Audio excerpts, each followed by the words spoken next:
சீமான் அப்புறம் விஜயலட்சுமி இப்போ கோர்ட் என்ன இஷ்யூ பண்ணிக்கலாம், நீங்களே 2 பேருமே அதை சமாதானப்படுத்தி நீங்களே பண்ணிக்கோங்க அப்படின்னும். சட்ட ரீதியாக பார்த்தீங்கன்னாக்கா நான் இதை பற்றி பேசுறது தப்பு, ஏன்னா கோர்ட்டில் இருக்குது. செக்ஸாலஜிஸ்ட்டுங்கிற முறையில் விஜயலட்சுமியுடைய இதை என்னால் ஏற்றுக்க முடியாது. 7 முறை கருக்கலைப்பு நடந்துருக்குதுன்னா 7 தடவை குறைஞ்சபட்சம் 7 தடவை செக்ஸ் வச்சிருக்கு இல்லையா? அந்த அளவு ஒற்றுமையாக வாழ்ந்துட்டு அவன் என்னை கல்யாணம் பண்ணிக்கலன்னு ஒரு குற்றச்சாட்டு சொன்னால் 7 தடவை கருத்தரிக்கிற அளவுக்கு வாழ்க்கை வாழும் போது கல்யாணமே பண்ணிக்காம வாழ்ந்துருக்கு. கருத்தரிக்கிறாங்க 7 தடவை, ஆனால் குழந்தை பிறக்க மாட்டேன். எலெக்ஷன் நிற்கிறார் 30 தடவை, டெபாசிட் கிடைக்க மாட்டேன். இதுதான் சீமானுடைய சாதனை. உண்டு போனாங்கிறீங்க. இந்த சாதனை உலகத்தில் வேறு யாரும் செஞ்சது? அதை வேணால் நீங்கள் போடலாம். கருத்தரித்தால் குழந்தை பிறக்காது, தேர்தலில் நின்றால் டெபாசிட் கிடைக்காது. சீமானின் சாதனைன்னு போடலாம். What bro, it's very wrong bro. கவலைப்பட வேண்டிய விஷயம் இல்லை. அவங்க புருஷன் முன்னாடி கூட அடிச்சுக்கிட்டாங்க. அவருக்கு சினிமாவை சேர்ந்தவர், அவங்களுக்கு மத்தியில் ஆயிரக்கணக்கான உறவுகள் இருக்குது. இதெல்லாம் கேட்டுட்டு எனக்கு இருக்குதுன்னு ஆயிரக்கணக்கான உறவு, அதெல்லாம் அங்கே பப்ளிசிட்டி பண்ணிக்கிட்டு இருக்காங்க. எல்லா ஆம்பளைக்கு பின்னாடி எல்லா பொம்பளைக்கு பின்னாடி ஆயிரக்கணக்கான கதைகள் இருக்கும். அது அந்தரங்க அசிங்கங்கள். அரசியல் வாழ்க்கை முடிஞ்சு போச்சுங்கிற அளவுக்கு போயிடுச்சு. திருப்பி வாழ்கிறதுக்கு ஏதாவது வழி வேணும். இது மாதிரி ஒரு ஸ்கேண்டலை ஒன்று கிரியேட் பண்ணி ஒரு பெரிய பப்ளிசிட்டி கொண்டு வந்து மறுபடியும் தன்னை கொண்டு மீடியாக்குள்ளார நிறுத்தி அதுக்காக விஜயலட்சுமி ஹெல்ப் பண்ணியிருக்காங்கிறத என்னுடைய இது. இந்த மாதிரி ஒரு கேவலமான விஷயத்துக்கு இறங்கிட்டாரு. அசிங்கமா பேசுறாரு. எனக்கு முன்னாடி இதே மாதிரி 4-5 பேரை இப்படி பண்ணி வந்தா அந்த வேலைக்கு பேர் என்ன? அது வேற சொல்லிக்கிறார். 7 முறை கருவை உருவாக்கிய அளவில் நான் சாதனை படைத்தவன். இதெல்லாம் எவ்வளோ கேவலமான விஷயம். இதை நான் செக்ஸாலஜிஸ்ட்டுங்கிறதால நான் பேசுகிறேன். வேறு யாராவது கண்டிப்பான வேறு டாக்டர் இதெல்லாம் கேட்டுட்டீங்கன்னா பேசக்கூடாது. இவ்வளோ மோசமான ஒரு ஆளை பற்றி பேசாதீங்க அப்படின்னு கேவலமான பேச்சு. எவ்வளோ மென்டலி சிக் ஃபெலோன்னு புரியுதா உங்களுக்கு? மனதளவில் நோயாளி. சுழன்றும் ஏற்பண்ணது உலகம்னாரு வள்ளுவர். எங்கே சுழன்றாலும் யூடியூபுக்கு அடிச்சல சீமானிட்டு தான் நினைக்கிறீங்க. அந்த அளவுக்கு அவர் மேலே மாளா காதல். வாழால் அறுத்து சுடினும் மருத்துவன்பால் மாளா காதல் நோயாளன் போலனா அந்த நோயாளி மாதிரி ஆயிட்டீங்க. சீமான் மேலே உங்களுக்கு என்னதான் மாளா காதல்னு தெரியல. அவர் எது பண்ணாலும் அது ஒரு செய்தி, அதை பெருசாக்கி அவரை ஃபீல்டுக்குள்ளார கொண்டு வச்சுக்கிட்டே இருக்கு. சினிமாக்காரன் எது செஞ்சாலும் இன்றைக்கி அது தமிழ்நாட்டினுடைய தலைவிதி. ஷீலான்னு ஒரு நடிகை இருந்தாங்கம்மா, அவங்க அரசியலுக்கு வந்தாங்க. கேரளாவில் அரசியலில் நின்ட்டாங்க. மேடையில் உட்காந்துருக்கார். ஒரு கட்சி தொண்டர் போகிறார், என்ன இங்கே உட்காந்துருக்கீங்க அப்படின்னு. அரசியலுக்கு வந்துட்டார். இது தமிழ்நாடு இல்லை, கேரளா. சேர மாட்டீங்க, முதல்ல தமிழ்நாட்டில் போயிட்டு.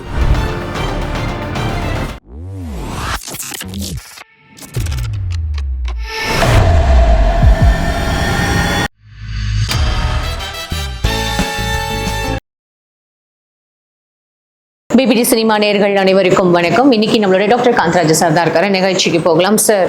வணக்கம் சார். சீமான் அப்புறம் விஜயலட்சுமி அவங்கள தான் சார். ஒரு பக்கம் என்ன அப்படின்னா, இப்போ கோர்ட் என்ன இஷ்யூ பண்ணிக்கலாம், நீங்களே 2 பேருமே அதை சமாதானப்படுத்தி நீங்களே பண்ணிக்கோங்க அப்படின்னும். இவரை அரெஸ்ட் பண்ணி இவரை வெடி வச்சதுக்கப்புறம் கூட இவர் திருப்பி வெளில நான் பாலியல் குற்றவாளியா, உனக்கு ஏதாவது ப்ரூஃப் இருக்கான்னு சொல்லிட்டு ரிப்போர்ட்டர்ஸை பார்த்து கேட்குறாங்க. சீமான் அவர் விஜயலட்சுமி அவர் பார்த்தா அவ எவ்வளோ பாலியல் தொழில் இருக்கா அப்படின்றது ஒன்று தெரியுமானோடனே அவங்க ஒரு வீடியோ போடுறாங்க, நான் பாலியல் தொழிலில் ஈடுபட்டவளா, அப்போ நான் உனக்கு சாபம் கொடுக்குறேன்னு சொல்லிட்டு இந்த மாதிரியான ஒரு விஷயங்கள் இப்போ இப்படி நடந்துகிட்டே இருக்கு சார். இந்த சீமானும் விஜயலட்சுமி ஒரு விஷயம் அரசியல், அதாவது நீங்கள் சட்ட ரீதியாக பார்த்தீங்கன்னாக்கா நான் இதை பற்றி பேசுறது தப்பு, ஏன்னா கோர்ட்டில் இருக்குது. செக்ஸாலஜிஸ்ட்டுங்கிற முறையில் விஜயலட்சுமியுடைய இதை என்னால் ஏற்றுக்க முடியாது. 7 முறை கருக்கலைப்பு நடந்துருக்குதுன்னா 7 தடவை குறைஞ்சபட்சம் 7 தடவை செக்ஸ் வச்சுருக்கோம் இல்லையா? அந்த அளவு ஒற்றுமையாக வாழ்ந்துவிட்டு அவன் என்னை கல்யாணம் பண்ணிக்கலன்னு ஒரு குற்றச்சாட்டு சொன்னால் 7 தடவை கருத்தரிக்கிற அளவுக்கு வாழ்க்கை வாழும் போது கல்யாணமே பண்ணிக்காம வாழ்ந்துருக்கு. சார், இந்த கேஸை அவங்களே தான் வித்ட்ரா பண்ணியிருக்காங்க. இப்போ திருப்பியும் இந்த கேஸை ரீஓப்பன் பண்ணுறதுக்கான அந்த கேஸ் ஜெயலலிதா காலத்திலேயே போட்டிருக்காங்கம்மா. ஜெயலலிதா காலத்திலேயே போட்ட கேஸை இவராக தான் போய் ரிவைவ் பண்ணியிருக்காருன்றாங்க, பண்ணி மாட்டிக்கிட்டாருன்றாங்க. அப்புறம் பழிவை தூக்கி திமுக மேலே போடுறதுக்கு ட்ரை பண்ணாங்க. என்ன இவ்வளவுக்கு நீங்கள் பின்னணியில் பார்த்தீங்கன்னா, ஈரோடு தேர்தலில் டெபாசிட் போச்சு, அரசியல் வாழ்க்கை முடிஞ்சு போச்சுங்கிற அளவுக்கு போயிடுச்சு. திருப்பி வாழ்கிறதுக்கு ஏதாவது வழி வேணும். இது மாதிரி ஒரு ஸ்கேண்டலை ஒன்று கிரியேட் பண்ணி ஒரு பெரிய பப்ளிசிட்டி கொண்டு வந்து மறுபடியும் தன்னை கொண்டு மீடியாக்குள்ளார நிறுத்திக்கிட்டாரு சீமானவர். அவ்வளோதான். அதுக்காக விஜயலட்சுமி ஹெல்ப் பண்ணியிருக்காங்கிறத என்னுடைய இது. அது இவங்களே அவங்களை ஆசை. ஏன்னா இப்போ முடிஞ்சு போன ஒரு கேஸை திருப்பியும் இவங்க எடுத்து அதுதான் இப்போ இவ்வளோ நீங்களே சொல்கிறீங்களே, முடிஞ்சு போனதை ஏன் எடுக்கிறாங்க? அசிங்கமான முறையில் தோல்வி வந்துடுச்சு. லட்சக்கணக்கான வாக்கு வித்தியாசத்தில் தோக்குறாரு. நீங்கள்லாம் போட்டு சீமானு அரசியலுக்கு வந்தால் திமுக ஆட்சி நிற்குமா, ஸ்டாலின் பதவி விட்டு ஓடுவாரா, ஸ்டாலின் வெளிநாட்டுக்கு போயிடுவாரான்ற அளவுக்கு அவரை தூக்கி விட்டீங்க. உங்களுக்கும் சேர்த்து தான் நம்ம ஈரோடு மக்கள் பதில் கொடுத்தாங்க. நீங்கள் பார்த்து ஒன்றும் சொல்ல முடியாது, அந்த ஆள் அவ்வளோத்தான் அப்படின்ட்டாங்க. இவருக்கு என்ன பண்ணுறதுன்னு தெரியல. பப்ளிசிட்டியை வச்சு தான் வாழ்க்கை நடத்துகிறாரு. வேறு வழி இல்லை. இந்த மாதிரி ஒரு கேவலமான விஷயத்துக்கு இறங்கிட்டார். அசிங்கமாக பேசுகிறாரு. இன்னும் டீட்டெயில் கொடுக்கல, மிச்சம் எல்லாத்தையும் கொடுத்துட்டாரு. அந்த மாதிரி ஒரு பப்ளிக் அது வேறு சொல்லிக்கிறார். 7 முறை கருவை உருவாக்கிய அளவில் நான் சாதனை படைத்தவன்றாரு. இதெல்லாம் எவ்வளோ கேவலமான விஷயம். இதை வந்து நான் செக்ஸாலஜிஸ்ட்டுங்கிறதால நான் பேசுகிறேன். வேறு யாராவது கண்ணியமான வேறு டாக்டர் இதெல்லாம் கேட்டுருந்தீங்கன்னா பேசக்கூட மாட்டாங்க. இவ்வளோ மோசமான ஒரு ஆளை பற்றி பேசாதீங்க. கேவலமான பேச்சு. 7 முறை ஒரு பெண்ணை நான் வந்து கருத்தரிக்கை வச்சேன்னு ஒருத்தன் வந்து சொல்கிறான்னா எவ்வளோ மென்டலி சிக் ஃபெலோன்னு புரியுதா உங்களுக்கு? மனதளவில் நோயாளி. அப்போது அவருக்கு பின்னாடியும் வந்து இவ்வளோ பேர் வந்து தொண்டர்கள், இவ்வளோ பேர் வந்து ஒரு அடுத்த கட்டமைப்பு உள்ள நிர்வாகிகள் அமைச்சு இவ்வளோ பேர் சப்போர்ட் பண்ணுறாங்களே சார். 8% வாக்கு ஒன்றும் சும்மா இல்லை. அதான் திருப்பி இது மாதிரி சொல்லி தானே நீங்கள் பண்ணுறீங்க. 8% வாக்கை வச்சு தாம ஈரோட்டில் வந்து பிச்சுக்கிட்டு போச்சு. இப்போ விஜய் அவர்கள் உள்ள வந்ததுனால இப்போ விஜய் அவர்கள் மாநாடு நடத்தி முடிச்சிருக்காரு. ஐ மீன் 2வது தொடக்க விழா நடத்தி முடிச்சதுக்கு இது கூட ஒரு ஆட்டம் கண்டிருக்குமா என்டிகே? அதனால கூட இந்த மாதிரியான ஒரு விஷயம் அந்த செய்தியை மறைக்கிறதுக்கு தான் இந்த செய்தியை உருவாக்கி இப்போ வந்து விஜய் மாநாடு பூரா அடிபட்டு போயிடுச்சுல்ல, அதை மூடிவிட்டார்ல. இப்போ இன்னைக்கு யூடியூபுக்கு வேறு வேலையே இல்லையே. சுழன்றும் ஏற்பண்ணது உலகம்னாரு வள்ளுவர். எங்கே சுழன்றாலும் யூடியூபுக்கு அடிச்சல சீமானிட்டு தான் வந்து நிற்கிறீங்க. அந்த அளவுக்கு அவர் மேலே மாளா காதல். வாழால் அறுத்து சுடினும் மருத்துவன்பால் மாளா காதல் நோயாளன் போல்னா அந்த நோயாளி மாதிரி ஆயிட்டீங்க. சீமான் மேலே உங்களுக்கு என்னதான் மாளா காதல்னு தெரியல. அவர் எது பண்ணாலும் அது ஒரு செய்தி, அதை பெருசாக்கி அவரை வந்து ஃபீல்டுக்குள்ளார கொண்டு வச்சுக்கிட்டே இருக்கிறீங்க. சரி சரி. மக்களும் அவரை தொடர்ந்து ரிஜெக்ட் பண்ணிக்கிட்டு இருக்காங்கம்மா. இன்னைக்கு என்ன வேடிக்கைன்னா, தேர்தலில் தொடர்ந்து நின்று டெபாசிட்டு கூட வாங்கினதில்லை. 7 முறை அவர் உடல் உறவு வச்சுக்கிட்டு குழந்தையே பிறக்கலை. அது எப்படி தான் அப்படி ஒரு சாதனை அவர் செஞ்சுட்டு இருக்காருன்னே தெரியல. கருத்தறிவிக்கிறாங்க 7 தடவை, ஆனால் குழந்தை பிறக்க மாட்டேங்குது. எலெக்ஷன் நிற்கிறார் 30 தடவை, டெபாசிட் கிடைக்க மாட்டேங்குது. இதுதான் சீமானுடைய சாதனை. உண்டு போடாங்கிறீங்க. இந்த சாதனை வந்து உலகத்தில் வேறு யாரும் செஞ்சது? அதை வேணால் நீங்கள் போடலாம். கருத்தரித்தால் குழந்தை பிறக்காது, தேர்தலில் நின்றால் டெபாசிட் கிடைக்காது, சீமானின் சாதனைன்னு போடலாம். சார், இப்போ இப்படி ஒரு விஷயங்கள் வந்து தொடர்ந்து இவர் பண்ணிகிட்டே இருக்காரு. இப்போ 2026 சட்டமன்ற தேர்தல் வரப்போகுது. அப்போது இவர் வந்து கூட்டணி கட்சிக்கு இவர் வந்து ஏதாவது ஒரு முன்னெடுப்பு எடுக்கிறதுக்கான சான்சஸ் ஏதாவது இருக்குமா சார்? தெரியாது. ஏன்னா இவருடைய வெற்றி இதெல்லாம் 8% ஓட்டு இருக்குதுமா. அப்புறம் அதுக்கு மேலே என்ன வேண்டியிருக்கு? இது ஒரு ஸ்ட்ராட்டஜியாக யூஸ் பண்ணுறாங்க. அந்த 8% வச்சு நீங்கள் உலகத்தையே மாற்றலாம்ல. அது அப்படி தான் நீங்கள் சொல்ல போகிறீங்க. இப்படி நீங்கள்லாம் சிபாரிசு பண்ணி யாராவது கூப்பிட்டா தான் உண்டு. இன்றைக்கி வந்து அவரோட கூட்டணி சேர்த்ததுக்கு எந்த கட்சியாவது பேசியிருக்காங்களோ சொல்லுங்கள் பார்க்கணும். உங்கள் மனசாட்சியை விட்டு சொல்லுங்கள். அவர் அதையே எப்படி, ஆனால் அவர் அழகாக அதை சமாளித்து வச்சார். கூட்டணியே இல்லாமல் நான் நிற்கிறேன், தனியாகவே நிற்கிறேன், வாங்கின ஓட்டு அத்தனை எனக்கு தான் விழுந்ததுன்னு கேட்குறாரு. உண்மைன்னா என்னன்னா, உங்கள்கிட்ட கூட்டணி சேர்றதுக்கு எந்த கட்சியெல்லாம் வந்தது, நீ எதை வேண்டான்னு சொன்னேன்னு கேட்டோம். இது ஒன்றும் பதில் இல்லை. யார் இவர்கிட்ட கூட்டணி சேரன்னு கேட்டாங்க. பாமக கிட்ட கூட்டணி சேர்றதை பற்றி பேசுவாங்க, தேமுதிக கிட்ட பேசியிருக்காங்க. இவர்கிட்ட யார் அவர் வீட்டில் போய் வாசலை தட்டினாங்க, சீமானையா உங்கள் கூட்டணிக்கு நாங்கள் காத்திருக்கோம்னு எந்த கட்சி சொல்லிச்சு சொல்லுங்கள் பார்க்கலாம். யூடியூப்பை தவிர வேறு யார் அவர் கூட இருக்காங்கன்னு சொல்லுங்கள் பார்க்கலாம்.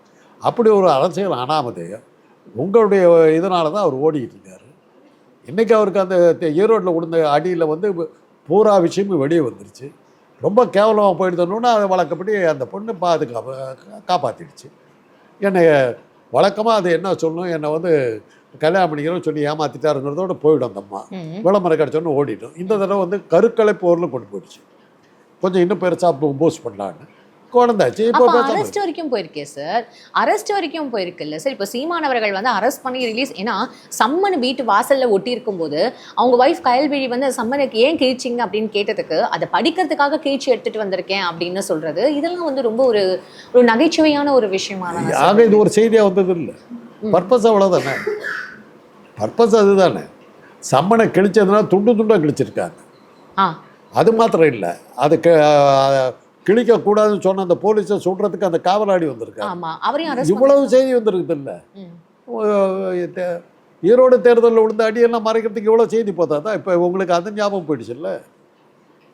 ஈரோடு தேர்தலில் சட்டப்பேட்டெல்லாம் கிழிஞ்சு நிர்வாணமாக ஒரு தெருவில் வந்தது உங்களுக்கு இப்போ ஞாபகம் இல்லையா? அப்ப இதெல்லாம் கூட வந்து ஒரு பெருமையா ஒரு பேச- பப்ளிசிட்டி sir, ஸ்டண்ட். அது வந்து இது ஒரு பெருமையா சினிமாக்காரர் பேசுற எதுக்கு ஒரு வேணாலும் விஷயம். போவாங்கங்கிறதுக்கு இதெல்லாம் ஒரு இது. இது வந்து பெருமையா பேசுற ஒரு விஷயம் எதுவுமே இல்லையா சார்? சம்மனுக்கு இழுக்கிறது, இல்ல அவர் காவலாளி அம்மா, அரெஸ்ட் இன்னைக்கு பண்றது, வந்து சீமான அரெஸ்ட் இன்னைக்கு பண்றது, வந்து இவங்க 2 பேருக்குள்ள சண்டை பகிரங்கமா இருக்கிறது. ஒன்றும் இல்லைம்மா, நோபல் பிரைஸ் வாங்கிட்டு வாங்க. இந்தியா உலகத்தினுடைய மிகப்பெரிய கண்டுபிடிப்பை கண்டுபிடிச்ச காந்தராஜ் நோபல் பரிசு வாங்கியிருக்கிறார். இந்த படத்தில் நடித்த காந்தராஜ் இன்னைக்கு கீழே விழுந்து விட்டார். அதான் செய்தி. அந்த படத்தில் நடித்த காந்தராஜ் நோபல் பரிசு வாங்கின காந்தராஜுக்கு அடையாளம் இல்லை. என்னுடைய சொந்த எக்ஸ்பீரியன்ஸை சொல்லியிருக்கோம் உங்ககிட்ட. ஒரு பள்ளிக்கூடத்தில் தலைமை பேச்சாளராக கூப்பிட்டுருந்தாங்க. நான் நடித்த படங்கள்லேருந்து காட்சியை போடுறேன். நான் ஒரு டாக்டருங்கிறது அவங்களுக்கு தெரியல. ஒரு எய்ட்ஸ் சம்மந்தமான பல ரிசர்ச்சை செஞ்சவங்கிறது அவங்களுக்கு தெரியல. உலக வங்கியினுடைய இந்திய பிரதிநிதியாக இருந்தவங்கிறது அவங்களுக்கு தெரியலை. அமெரிக்க அரசாங்கத்தினுடைய ஸ்காலர்ஷிப்பில் வந்து அமெரிக்காவில் போய் பயிற்சி எடுத்து அதெல்லாம் அவங்களுக்கு தெரியல. ஒரு சினிமாவில் அரைக்காசின்னு வந்துட்டு போய் ஒரு டைலாக் வைக்கல அப்படின்ட்டு போனது அது வந்து போட்டு அதை 10 தடவை கட்டி அந்த காந்தராஜ்ன்றாங்க. ஒரு விஐபியை போய் பார்க்கணும், ஒரு அரசியல்வாதியை போய் பார்க்கணும், ஒரு அமைச்சர் போய் பார்க்கணும், காந்தராஜ் பணம் உள்ள விட மாட்டாங்க. தசாவதார படத்தில் நடிச்சிருக்க காந்தராஜ் வந்து உடனே அமைச்சரை வெளியே வந்துருக்காரு. மக்களோட மனநிலை அதுதான் இன்னைக்கு சினிமாக்காரன் எது செஞ்சாலும் இன்னைக்கு அது தமிழ்நாட்டினுடைய தலைவிதி. ஷீலான்னு ஒரு நடிகை இருந்தாங்கம்மா, வேர்ல்டு ரெக்கார்டு அவங்களுக்கு. 120 படங்களும் என்னமோ மலையாள படங்கள். 120 படங்களில் பிரேம் நஜரும் அவங்களும் ஜோடியாக நடித்து உலக சாதனை. இன்றைக்கு வந்து வேர்ல்டு ரெக்கார்டு. அவங்க அரசியலுக்கு வந்தாங்க. கேரளாவில் அரசியலில் நின்ட்டாங்க. மேடையில் உட்காந்துருக்காரு. ஒரு கட்சி தொண்டர் போகிறார், என்ன இங்கே உட்காந்துருக்கீங்க அப்படின்னு. அரசியலுக்கு வந்துட்டார். இது தமிழ்நாடு இல்லை, கேரளா. தேர மாட்டீங்க, முதல்ல தமிழ்நாட்டில் போய் நில்லுங்க. அப்படியெல்லாம் தமிழ்நாட்டை வந்து சினிமாக்காரங்க பின்னாடி போகிறதுன்னு சொல்லி தான் பிஜேபிக்காரங்க பாவம் காலாவதியான மூதாட்டிகளை எல்லாம் கூப்பிட்டு வந்து கட்சியில் வச்சுட்டு கொஞ்ச நாள் ஓட்டினாங்க. அப்புறம் தான் தெரியுது தமிழ்நாடு சினிமா ஓரியன்ட் இல்லை. இப்போ ஓகே சார், இப்போ இந்த என்டிகேவோட இது, அப்புறம் இந்த சீமான் விஜயலட்சுமி இவங்க வந்து இப்போ வெளியில் வந்து நீங்களே சமரசம் பேசிக்கோங்க அப்படின்னு சொல்லிட்டாங்க. பட் வெளில வந்து இந்த மாதிரி இவங்க சாப விட்டுக்கிட்டே இருக்காங்க. இது செய்தி எவ்வளோ நாளைக்கு வேணுமோ அவ்வளோ நாளைக்கு அது போயிட்டு இருக்குமா அந்த கேஸ்? நீங்களும் விட போகிறதில்ல, நீங்களும் விட போகிறதில்ல. இன்றைக்கி என்னாச்சு சார் அப்படின்னு கேட்க போகிறீங்க. சீமானும் விஜயலட்சுமி கவலைப்படுறத விட யூடியூப்காரர்களுக்கு இன்றைக்கி என்னாச்சா சார், என்னமோ மழை வர்றது மாதிரியும் புயல் அடிக்கிற மாதிரி சீமான் வாழ்க்கை என்ன, எந்த வகையில் லாபம் என்ன? இதனால் தமிழ்நாட்டு மக்களுக்கு என்ன லாபம்? அவங்க குடும்பத்துக்குள்ளார அடிச்சுக்கிட்டாங்க.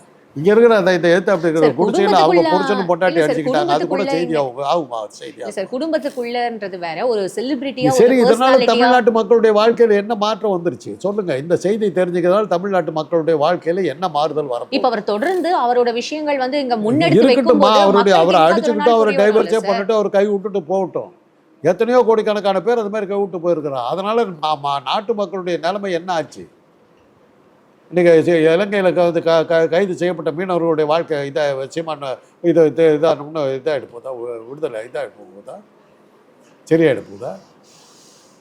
இல்லை மும்மொழி கொள்கை வந்து மத்திய அரசுக்கு விட்டுற போகுதா? சீமானு விஜயலட்சுமி சேர்த்துட்டாங்கன்னா மும்மொழி கொள்கையை வந்து மோடி விட்டுற போகிறாரா? என்னத்துக்கு அது? என்ன விஷயம்? எந்த வகையில் தனி மனிதர்கள் பாதிக்கப்படுகிறாங்க உங்களை தவிர? சொல்லுங்கள். இப்போ வந்து யாருமே இங்கே கவலைப்படுறதுக்குன்னு இல்லை சார். ஒரு விஷயம் கவலைப்பட வேண்டிய விஷயம் இல்லை. அவங்க புருஷன் முன்னாட்டிக்குள்ளார அடிச்சுக்கிட்டாங்க. அவருக்கு சினிமாவை சேர்ந்தவர், அவங்களுக்கு மத்தியில் ஆயிரக்கணக்கான உறவுகள் இருக்குது. இதெல்லாம் வந்து கேட்டுட்டு எனக்கு இருக்குதுமா ஆயிரக்கணக்கான உறவு. அதெல்லாம் வந்து அங்கே இது பப்ளிசிட்டி பண்ணிக்கிட்டு இருக்கிறேன்னா, எல்லா ஆம்பளைக்கு பின்னாடி எல்லா பொம்பளைக்கு பின்னாடி ஆயிரக்கணக்கான கதைகள் இருக்கும். அது அந்தரங்க அசிங்கங்கள்.